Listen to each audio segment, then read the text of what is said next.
vamos lá? Vamos iniciando com as pessoas que estão aí conosco, porque nós hoje temos um tema e algumas, nós temos duas histórias para dividir com vocês acerca do tema. O que significa a temática dos delírios? Mas é importante a gente lembrar o que seja psicose e o que seja um delírio. E nós vamos falar exatamente sobre isso.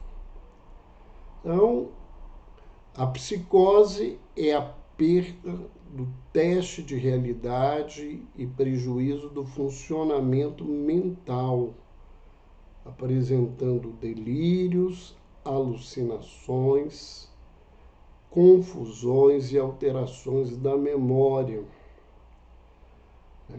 Ela é vista também, um outro conceito sobre psicose, que ela é um grave prejuízo do funcionamento social e pessoal, é caracterizado pelo retraimento social e a incapacidade para desempenhar papéis ocupacionais e domésticos habituais.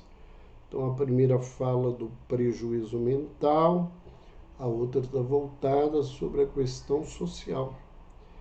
E a gente ainda tem uma conceituação de psicose ligada à psicanálise, que seria um grau de regressão do ego, que é entendido então como psicose.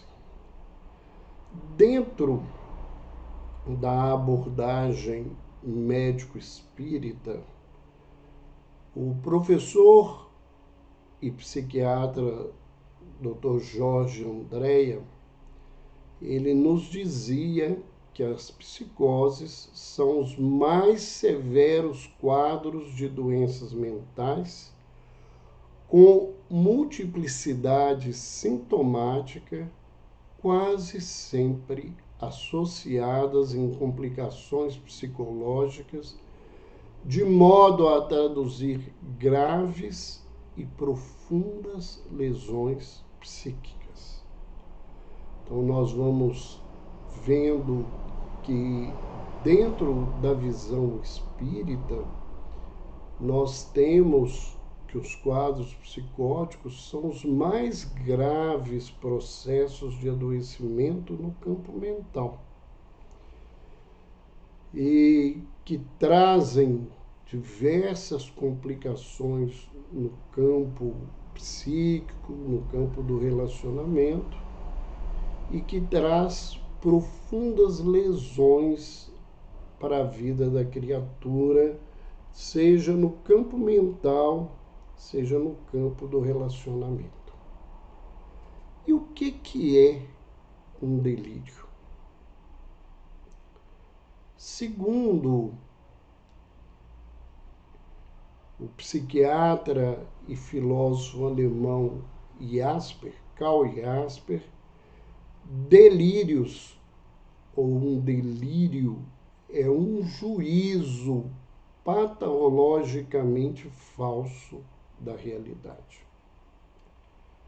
Então, é quando alguém nos fala algo que está totalmente fora da realidade. Então, quando alguma pessoa diz, e isso já ouvi inúmeras vezes no meu trabalho, que ele é Deus, que ele é Jesus, que ele é Maria Madalena, que é a Virgem Maria, ou tantas outras figuras, não falando no sentido de que teria sido uma reencarnação dessa pessoa, mas que é ela própria que está aqui. Eu tinha uma paciente mulher, que ela era Jesus, e que não havia sido revelado ainda para o mundo a sua condição. Que Deus Pai estava esperando um momento adequado para falar sobre isso para a humanidade. E ela estava esperando esse momento, porque nesse momento a terra toda passaria a ser propriedade dela. E ela se comunicava com o Pai através de mensagens que ela recebia num programa de rádio que ela escutava. Todas as noites, que traziam mensagens, cartas para as pessoas, e ela compreendia então que essas cartas elas eram na verdade falas de Deus Pai para ela. Então, o delírio, né, é esse juízo falso que a pessoa tem da realidade e que nós podemos constatar com tranquilidade nesse contexto. E a questão das mensagens que ela ouvia, aquilo é uma interpretação delirante, ou seja, havia a realidade das cartas e ela interpretava dentro desse juízo falso da realidade. Quais são os principais tipos de delírio? Ou quais são as temáticas mais comuns dos delírios? Então, a temática mais comum de delírio é a temática da perseguição, onde a criatura acredita ser perseguida por alguém, por um grupo de pessoas, por uma instituição, por um país. Nós ouvimos várias vezes pacientes que não tinham nenhuma relevância social e que acreditavam que a KGB, acreditavam que o FBI, que essas instituições vigiavam e perseguiam ele, queriam saber da vida dele, descobrir o segredo que ele tinha e que, na verdade, ele nem sabia qual era. Um outro tipo de delírio, né, de conteúdo delirante, é o de grandeza, onde as pessoas se veem importantes ou elas se retratam como alguém importante da história, né? E que ela pode tudo, que ela tem capacidade de tudo, que ela tem superpoderes, que ela adivinha os pensamentos das pessoas, ela lê a mente das criaturas. Então, são delírios de grandeza. Nós temos um outro grupo de delírios, que são os delírios de autorreferência, em que as situações que acontecem no mundo estão relacionadas com as influências que essa pessoa tem sobre as pessoas ou que as pessoas dão a ela. Então, que tudo que acontece, o referencial é pessoal. Que se alguém, num determinado lugar, fez um determinado gesto, foi para ela. Que falou alguma coisa, foi voltado para ela. que seja uma coisa boa ou ruim, mas que aquilo é uma mensagem que ela tem que entender e ela tem que interpretar. Existem os delírios de ciúmes, né? Qual que é a diferença de sentir ciúmes e do delírio de ciúme? Nós estamos vendo as pessoas colocando perguntas, no finalzinho nós vamos estar respondendo, viu, Laila? E nesse instante nós vamos desenvolvendo o tema. Se por acaso a gente não responder isso até o final, nós voltamos a esse contexto para se perceber. Então, a diferença de alguém que tem ciúme dos outros e pode não ter acontecido alguma coisa, é que esse delírio de ciúmes, né, às vezes, ele está totalmente fora da realidade. Que eu tenho ciúmes de alguém que está mexendo ou querendo alguém que eu gosto por algo que não tem nenhum sentido, né? É uma cliente minha de muitos anos atrás, ela criou um casamento fictício, né, delirante na cabeça dela com uma pessoa de relevante posição social. Então, todas as vezes que ela via essa pessoa na televisão e alguém do lado dela, ela jurava que ia matar, ela xingava aquelas pessoas, que aquelas pessoas estavam querendo tomar o marido dela, que eram pessoas vagabundas, que não tinham comprometimento, que era um delírio de ciúme totalmente fora da realidade, a partir, inclusive, né, de uma visão delirante da pessoa que ali estava.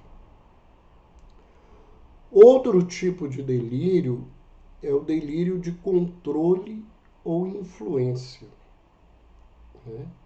É aonde a minha mente controla as coisas ou as mentes das pessoas me controlam.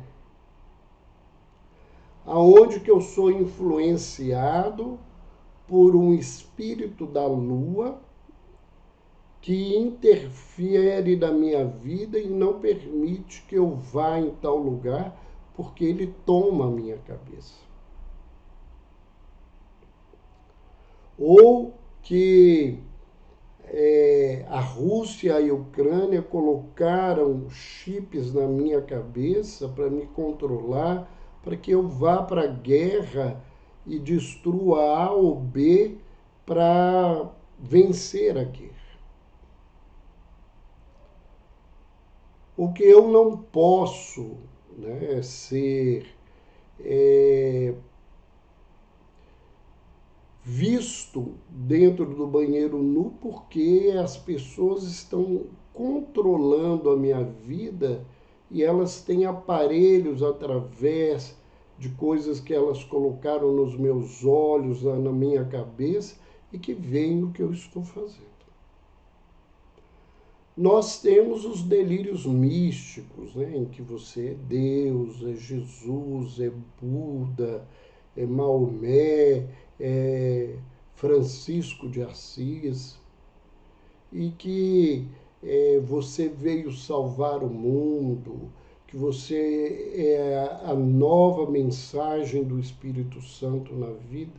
Quer dizer, o delírio da pessoa, ela está todo voltado para um conteúdo místico que os anjos avisam para ela e falam com ela que ela é a esposa de Jesus e que eles vão ter filhos que são os herdeiros do céu. Então, isso é um delírio místico. Nós temos também os delírios de conteúdos sexuais, né, em que a pessoa acredita, né, que ela é usada sexualmente, que ela tem relacionamentos pela mente do ponto de vista sexual, e elas dizem que sentem orgasmo, prazer, todo esse contexto. E um outro grupo importante são os delírios místicos, que misturam tudo isso, e é a partir dessa questão, né, que muita gente nos pergunta por que algumas pessoas têm delírios de perseguição. Por que uma pessoa, o delírio dela é só de ciúmes? Que o delírio de outra criatura é só um delírio místico, voltado para as questões religiosas, espirituais, das mais diversas. Por que isso? Por que a pessoa traz esse conteúdo? Não é porque ela está delirando, é porque o tema do delírio é esse. Então, a nossa conversa hoje, especificamente, é para a gente pensar um pouco sobre essa situação. Então, vamos tentar entender, do ponto de vista médico espírita, o que acontece.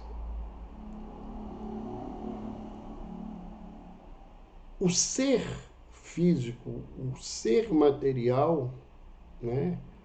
O homem, a mulher que estão encarnados, eles são um corpo, né, que é espiritualizado, e a alma, segundo o Espiritismo, é o espírito quando está no corpo. Então, ao contrário da linguagem leiga, no Livro dos Espíritos, o termo alma não é uma alma do outro mundo, é uma alma deste mundo. O que acontece, na verdade, é que quando surgem alterações na mente, no cérebro, as manifestações psíquicas da psicose, a presença do delírio, a enfermidade, do ponto de vista médico espírita, ela é do espírito. O que é isso? Ela é resultado de experiências desse espírito em diversas encarnações, ou das suas atitudes enquanto encarnado, que interferem no cérebro e podem levar uma pessoa ao delírio. Alguém que abusa de uma substância, ela pode ter uma atividade delirante. Alguém que tem uma febre muito alta chega a delirar. Mas do ponto de vista psiquiátrico, a gente usa diferenciar os delírios que têm causas orgânicas dos delírios que não aparentam uma causa orgânica. E os que são orgânicos são chamados de delirium, né? Com UM no final, para mostrar que eles são orgânicos, igual numa febre, numa infecção grave, num quadro terminal grave, no uso de substâncias que podem levar à alucinação e delírio. Então, saindo desse campo orgânico, os quadros psicóticos, eles inclusive precisam ser diferenciados desses delírios orgânicos. Não se encontra uma causa orgânica clara, né? Hoje há várias evidências neuroquímicas, mas ainda se precisa aprender, e muito, que esses quadros, né, são reflexo do chamado corpo espiritual daquele indivíduo, que carrega essa lesão no corpo espiritual e que traz essa fragilidade orgânica para o cérebro e que pode, em determinado momento, manifestar a doença. Por que eu falo pode? Porque, na verdade, se traz uma predisposição. E nesse contexto, né, é importante que a gente entenda que nesse contexto as alterações, né, elas vêm para o corpo, mas elas são só reflexo de uma história que se faz adoecimento e que o indivíduo, não dando conta da vida atual, a predisposição se transforma em doença.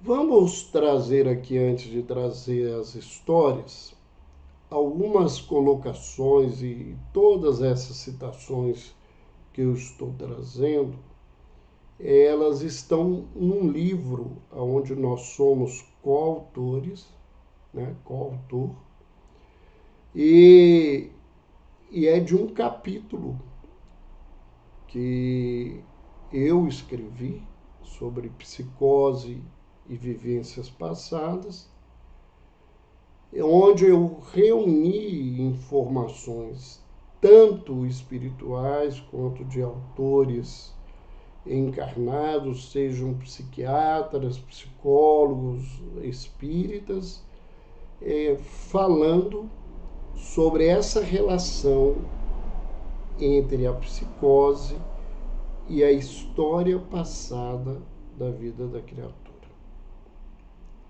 Então, Carneiro de Campos, que é um dos espíritos que se manifesta através da mediunidade de Divaldo Franco, ele diz num texto, inclusive num texto bastante antigo, onde o termo que ele usa para o diagnóstico já não é usado mais hoje, porque ele começa falando psicótico, maníaco, depressivo. Hoje não se usa mais essa expressão, né? São os portadores de transtorno bipolar. Por exemplo, o psicótico maníaco depressivo traz gravado nas paisagens do inconsciente os hediondos desvios morais pregressos que escaparam à justiça estabelecida nos códigos da humana legislação e que agora expungem com tendência à fuga ao dever e à responsabilidade, inclusive buscando o suicídio. Então, a primeira coisa que ele vai nos lembrar é que esses temas têm a ver com os temas dos comportamentos que levaram ao adoecimento. Ou seja, se eu trago um tema de perseguição, é porque a minha história é carregada de atos de perseguição, às vezes atos com profunda crueldade, e enorme crueldade mesmo, e que muitas vezes não foram alvo de uma correção em determinada encarnação ou em várias encarnações. Se a temática é uma temática sexual, é porque a minha postura, a minha vida em sexualidade, ela foi comprometida por comportamentos provavelmente abusivos contra terceiros e que se fazem nesse caminho no momento de mudança de comportamento. E ele continua dizendo que o esquizofrênico, nas suas múltiplas classificações, porque a esquizofrenia tem vários tipos, é igualmente um espírito rebelde, enredado nas malhas dos abusos que praticou noutra vida e que, sem embargo, passaram desconsiderados quando ignorados pelos cômpares da existência anterior. Então, nós vamos, mais uma vez, vendo que essas temáticas, elas precisam ser escutadas não por curiosidade,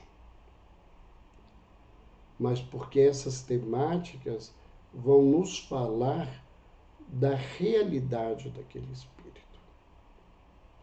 Do que ele carrega na alma.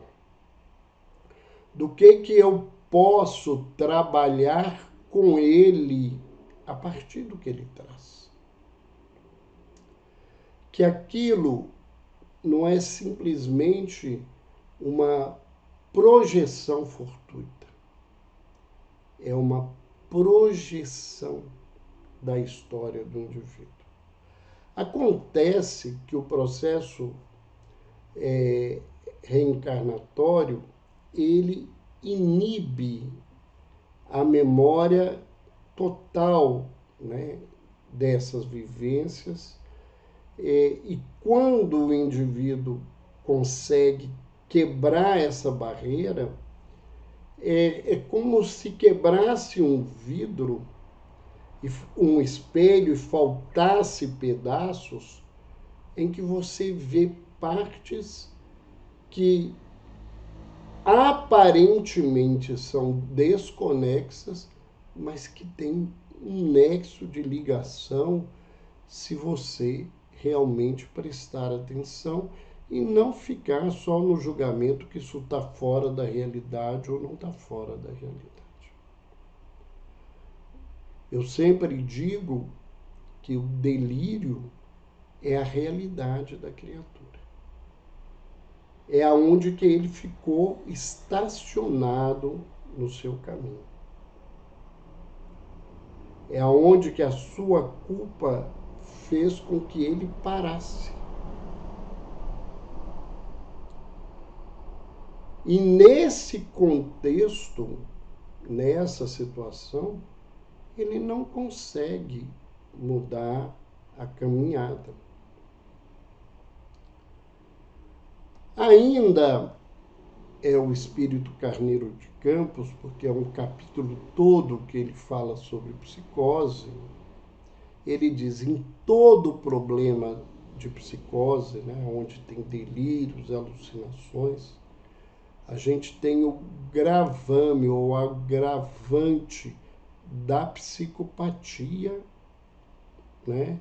Ou pode não existir esse agravante, mas sempre o ser espiritual, ele é responsável por isso que ele está vivendo. Ele não é uma vítima. Ele não está recebendo um castigo. Ele está sendo concitado a uma mudança desse comportamento.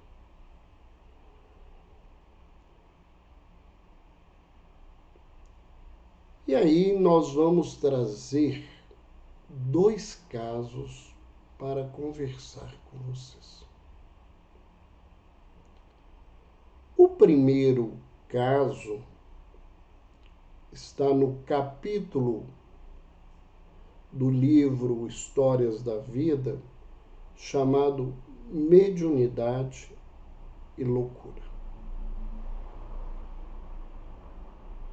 que conta a história de um paciente vinculado ao militarismo, que foi um militar na vida dele.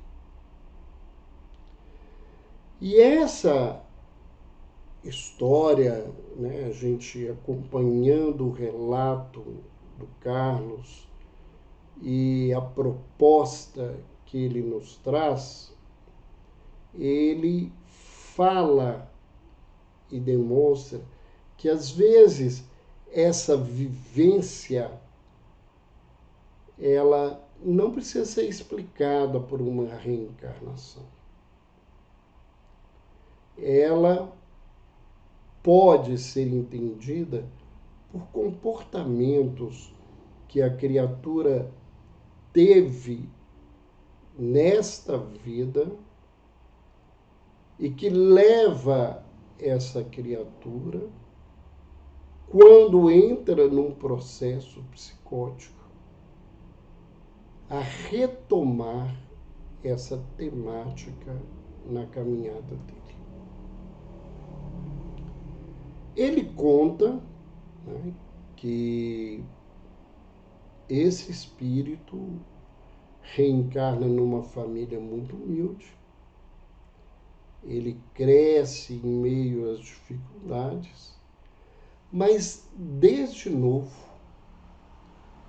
ele mostra atitudes em relação às outras pessoas demarcadas por abusos e demarcadas por crueldade.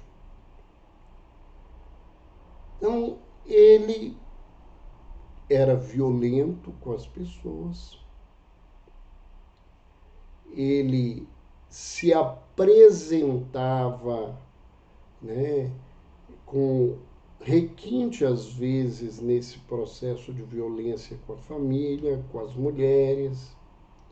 Ele abusava sexualmente das pessoas. Ele, inclusive, tinha comportamentos de abuso em relação aos próprios familiares. E ele busca, na situação dele, entrar para a polícia militar. Eu não estou dizendo que a polícia militar tem apenas essas criaturas. Eu estou trazendo para nós que, na verdade, essas pessoas, né, essa pessoa, ela foi buscar isso. E ele entrou para a polícia, né, dentro do Brasil, na época da ditadura militar, né, no período entre 64 até a década de 80, quando nós vamos aí conviver, né, com a redemocratização do Brasil. E dentro da polícia, ele se propôs e aceitou um convite nesse sentido de ser um indivíduo que participava de um grupo que era chamado de P2.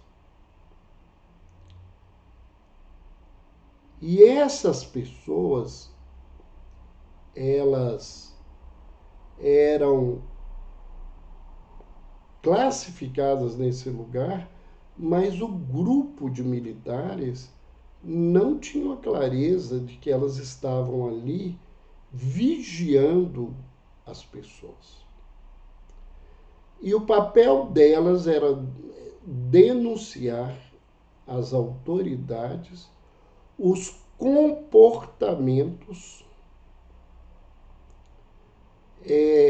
que poderiam significar um desrespeito ao governo militar brasileiro, né, uma agressão e violência contra a ditadura.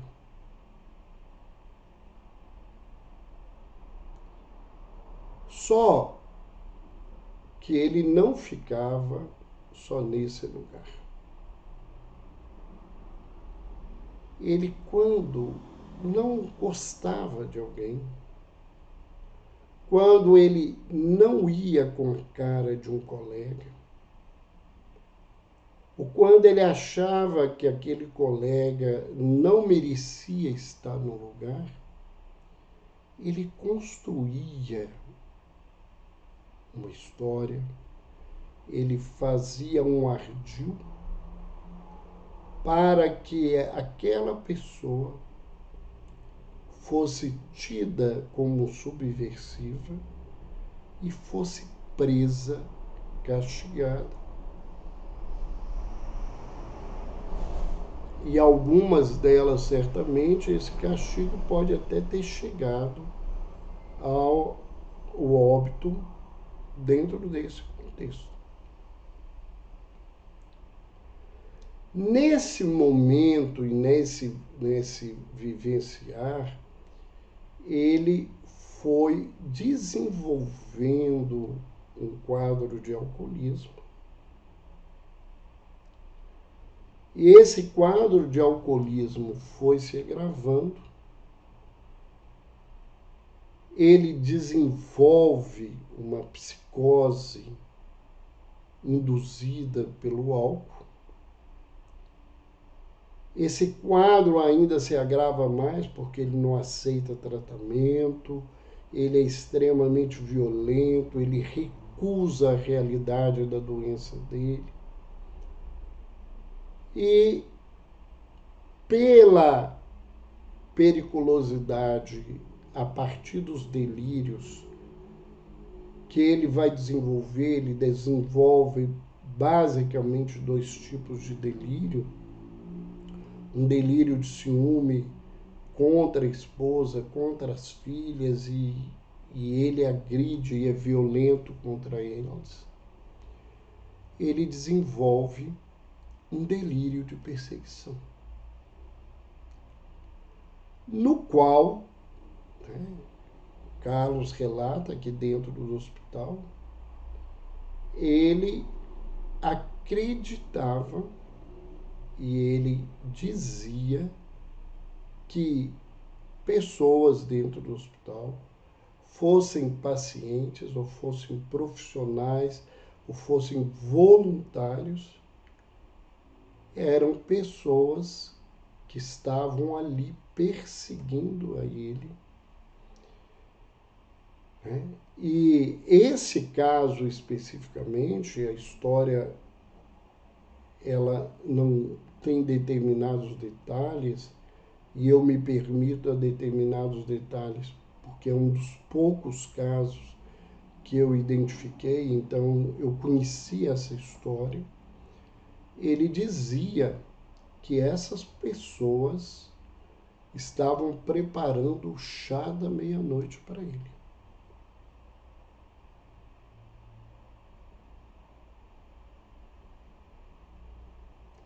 Então ele ligava para a polícia militar de dentro do hospital, se identificava no seu lugar e pedia socorro, e muitas vezes ele dizia que os médicos do hospital estavam ali preparando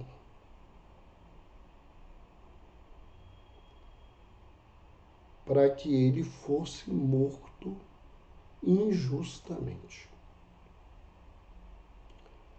Então, o que a gente vê nesse construto? Você não precisa ir no passado dele. Certamente não deve ser mais diferente ou menos grave do que as suas condutas na última encarnação. Mas o delírio dele era a projeção dos comportamentos dele. O delírio de ciúme, ele via na mulher e nas filhas o comportamento que ele tinha com todas as mulheres e com todas as pessoas dentro dessa perspectiva. Então era uma projeção dele no outro. E os seus delírios de perseguição, né? Certamente ele carregava um sentimento de culpa que ele não expressava. Eles diziam daquilo que ele tinha dentro dele o tempo todo. Ao lado disso, e ele mostra isso, claro, o Carlos vai mostrar esse outro lado espiritual, ele tinha uma sensibilidade mediúnica e ele era usado pelas pessoas a quem ele já havia feito mal. Ele era usado por espíritos que queriam perturbá-lo, usando a sua própria culpa e a sua história.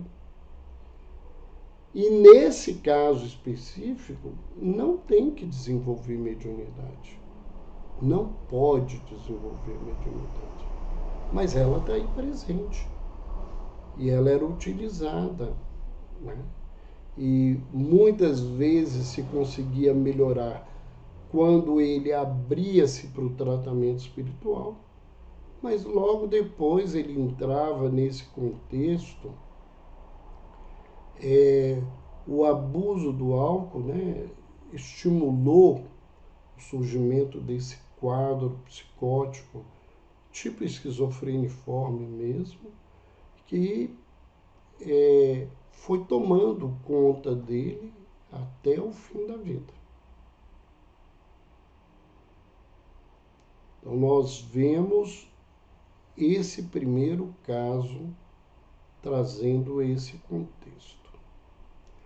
Mas nós colocamos como outro exemplo para se pensar na temática em outro caso, que está no capítulo chamado Os Escolhos dos Religiosos e o Adoecimento Mental. E Carlos vai contar a história de um paciente dentro do hospital, portador de um quadro de esquizofrenia.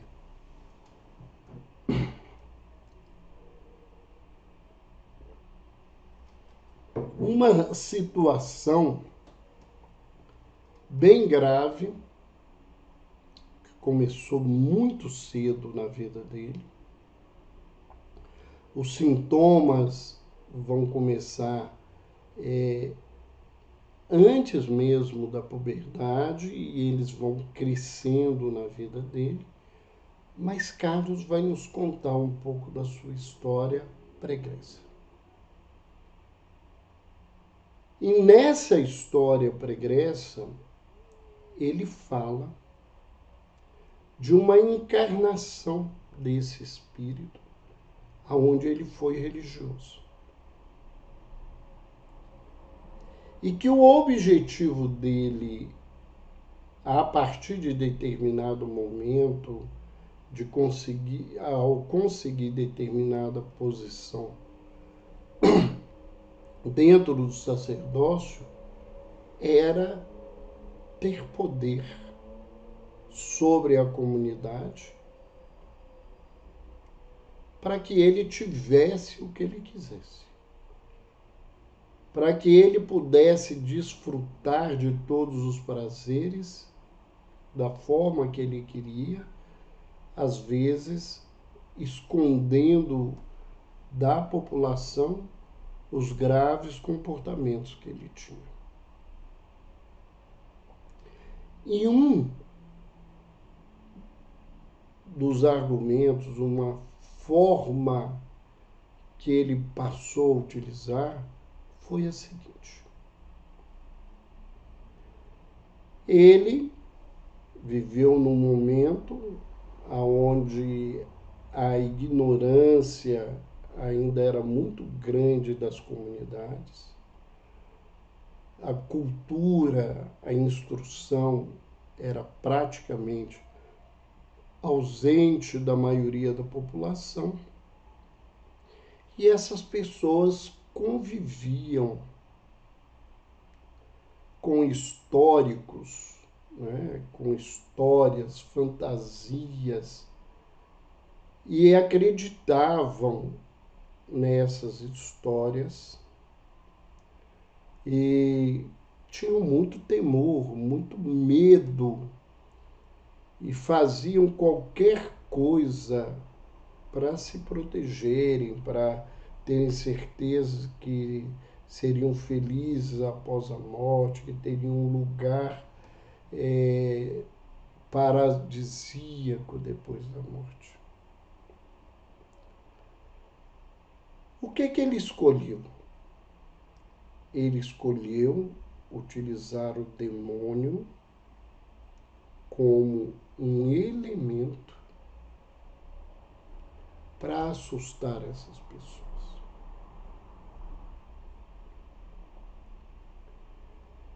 E ele foi construindo histórias, dando nomes exóticos, esdrúxulos para esses demônios, que não eram só demônios. E esses demônios tinham funções específicas e as criaturas, quando ele queria dinheiro ou algum tipo de satisfação, ele dizia que essa pessoa estava possuída pelo demônio tal, que morava em tal parte do corpo dele, que estava ali dentro fazendo isso. E essas histórias eram ricas de detalhes. Na mente infantil daquela comunidade, ela enchia a cabeça das pessoas.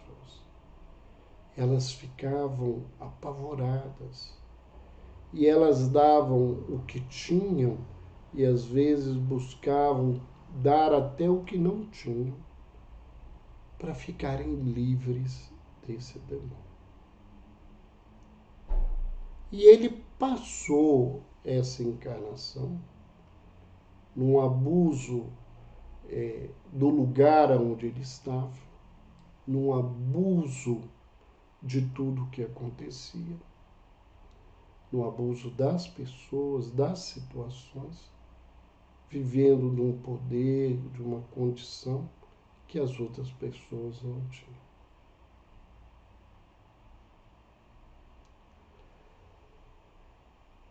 Esse paciente chegou ao hospital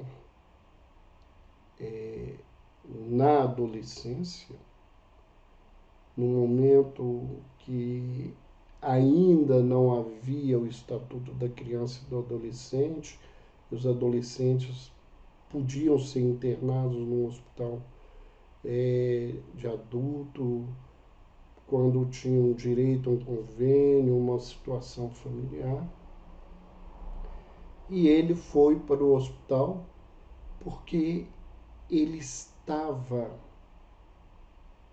nas suas crises graves e violentas, ele tentava matar a sua irmã, que era uma criança. E quando era barrado pelos pais, ele partia violentamente para os pais. Então ele era um risco para a família inteira. E ele ficou no hospital durante muito tempo porque todas as tentativas de ressocialização voltavam às posturas de violência.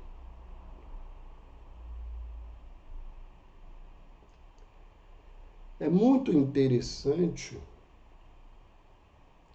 porque ele construiu no passado, embora estivesse numa igreja cristã, todo um discurso de culto ao demônio.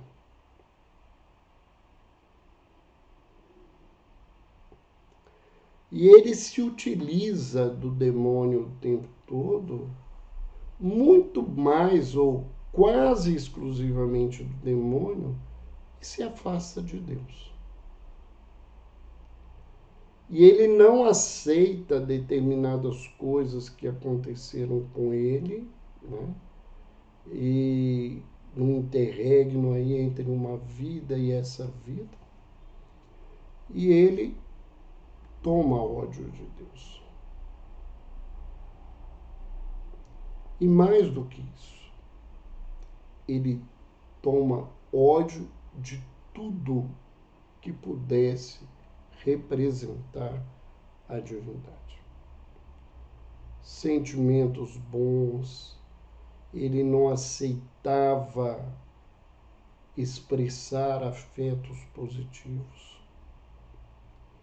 E desde cedo, muito antes de internar, ele adquiriu um hábito que ele manteve dentro do hospital. Ele desenhava demônios.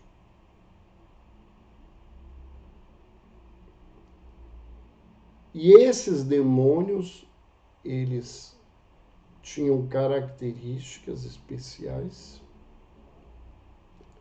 tinham nomes muito estranhos, e ele dizia que tal demônio morava no fígado dele, tal demônio morava no coração, tal demônio morava na cabeça dele, tal demônio morava no estômago, no intestino. Então ele passa a relatar estar possuído por esses demônios que têm nomes e características específicas, e toda vez que ele os desenhava era igual a um ou outro, né? Era a mesma criatura e que tinha o mesmo contexto. E aí nós vemos a ligação dele com esse processo. E por ele não ter conseguido todas as coisas que ele queria na outra vida, né? E ele culpa Deus, culpa Jesus, ele não aceita nenhuma ajuda espiritual. E ele não aceitava nem que falasse sobre religião com ele. Ele se tornava violento. Ele tinha crises de violência, onde era obrigado a contê-lo para que ele não fizesse coisas mais complicadas. E ele era contido porque a resposta dele aos medicamentos era uma resposta muito pobre.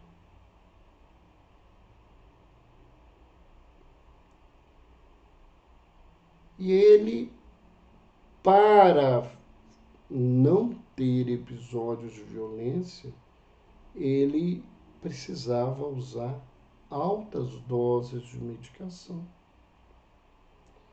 E essas altas doses de medicação, aos poucos, não respondiam mais e tinham que ser aumentadas. E chegou um determinado momento que ele não respondia a nenhum tipo de ajuda, e ele foi levado a se submeter à chamada psicocirurgia, né? Também era chamada de lobotomia, para que não agisse com tal gravidade. Para isso ele foi transferido de instituição, foi levado a um hospital para fazer essa avaliação e fazer esse tratamento. O Hospital Espírita André Luiz não tem esse tipo de tratamento. E essa definição foi feita por diversos profissionais, tanto vinculados ao plano de saúde dele, quanto profissionais que o acompanhavam no hospital e que não viam nenhuma solução. E aí acontece uma situação muito interessante, porque ele é submetido à cirurgia e foi feito, né, um pequeno corte no couro cabeludo, que era para ser recuperado, né, para que a partir do procedimento ali depois cicatrizasse. Só que no comportamento dele, ele não se permite a essa situação. Ele cutuca, né, usando uma expressão bem mineira, a ferida, e ele rebenta os pontos, e ele desenvolve um processo de infecção,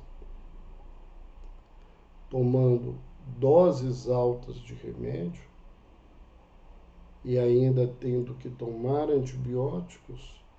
A situação clínica dele vai se agravando, porque ele desenvolve um comprometimento hepático. Mas a partir dessa evolução negativa do ponto de vista orgânico, ele muda o comportamento, ele passa a não ficar violento. E a mãe, uma pessoa religiosa, acompanhando ele do período, começa a orar junto a ele. A primeiro momento ele não participa, depois ele vai se permitindo participar. O Espírito Carlos fala da assistência espiritual, fala de uma avó desencarnada, que teria sido a mãe dele quando ele foi aquele padre complicado.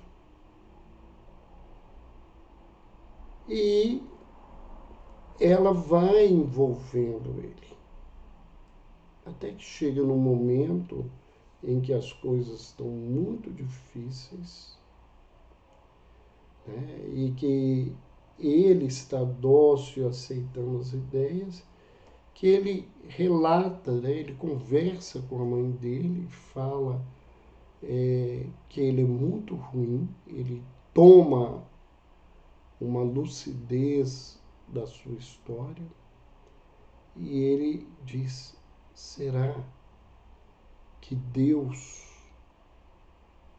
vai lembrar de mim ou vai me aceitar?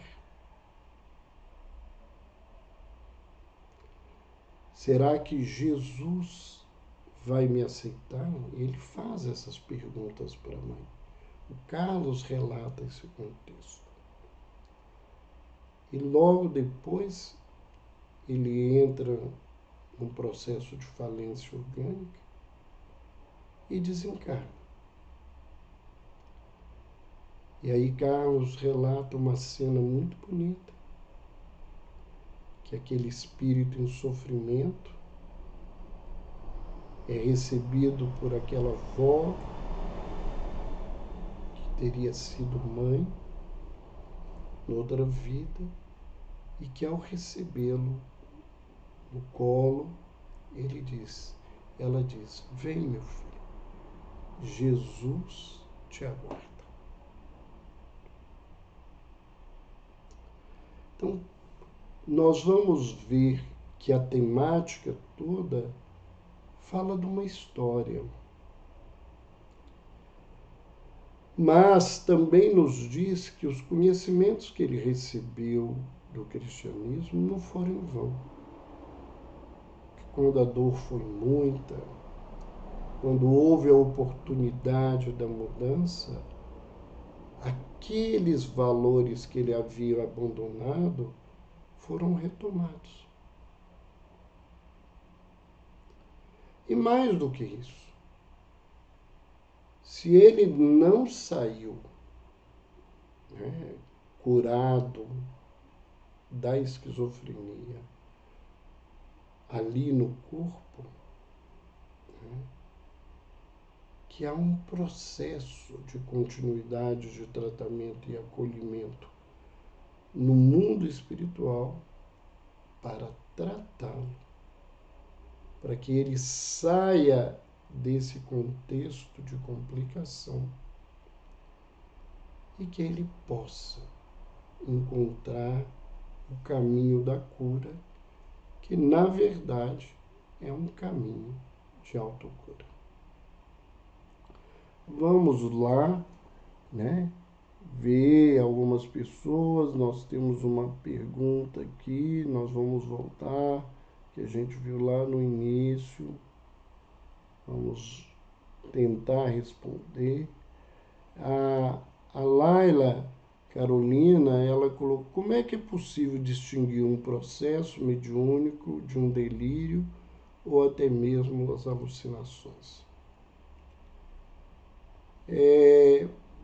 Estou vendo aí que você está vinculado à psicologia e eu vou te indicar. Eu tenho no canal do YouTube, né, eu tenho um canal, Dr. Roberto Lúcio, que é um canal de saúde mental e espiritualidade. E nesse canal você vai encontrar, né, provavelmente até mais do que uma vez, em formatos diferentes, palestras minhas, mini cursos de como diferenciar delírios, né, alucinações de fenômenos espirituais, que a gente teria a ocupar muito tempo.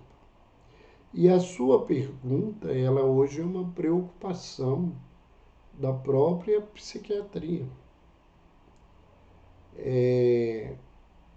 Existe um livro de um grande estudioso, psiquiatra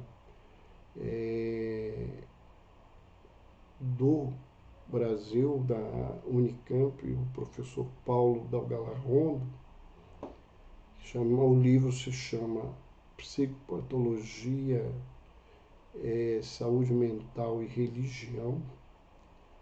E lá há um capítulo grande para mostrar as diversas pesquisas e estudos que têm sido feitos por acadêmicos para tentar diferenciar uns dos outros fenômenos. E há um artigo que você vai poder encontrar na internet do professor Alexander Moreira, da Universidade Federal de Juiz de Fora, que dirige o NUPES, que é o Núcleo de Pesquisas em Espiritualidade e Saúde, junto com outro estudioso, Cadena, que faz essa diferenciação do que seja um transtorno delirante ou uma alucinação e dos fenômenos espirituais, ou como você trouxe aqui, de um fenômeno mediúnico. É a diferença do meu trabalho, e às vezes eu apresento esses contextos, e mais uma coisa, é que você vai poder ver na live,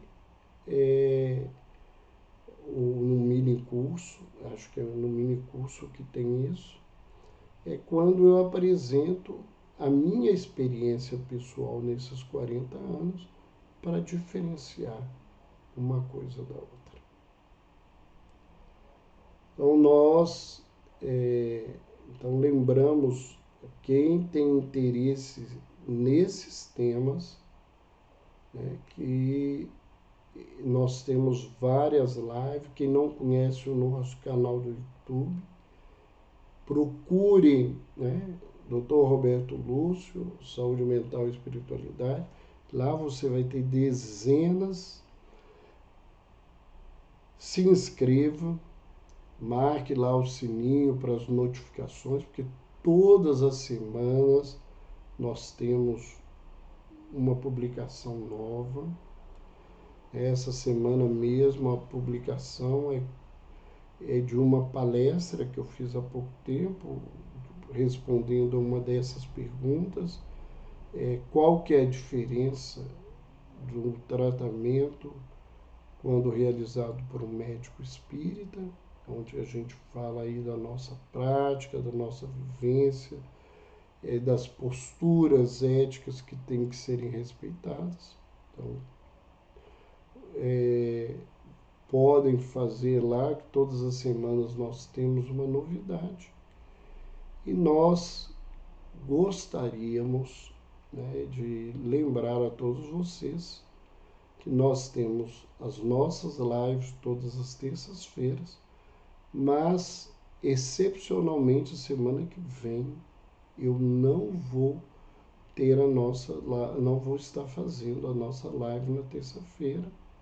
Eu estarei de férias, um momento muito especial, reunindo os filhos, as noras, o neto, a esposa, na comemoração dos 40 anos de casamento, onde que eu vou poder compartilhar, num momento de descanso e de lazer, a presença dessa família que nós construímos nesses 40 anos. Então, desde já, lembramos que no dia 12 de setembro nós estamos de volta, sempre trazendo algum tema, alguma novidade, algum convidado para conversarmos sobre temas em saúde mental e espiritualidade. Boa semana para quem está nos escutando, para quem está nos acompanhando no YouTube, e um beijo no coração e até mais.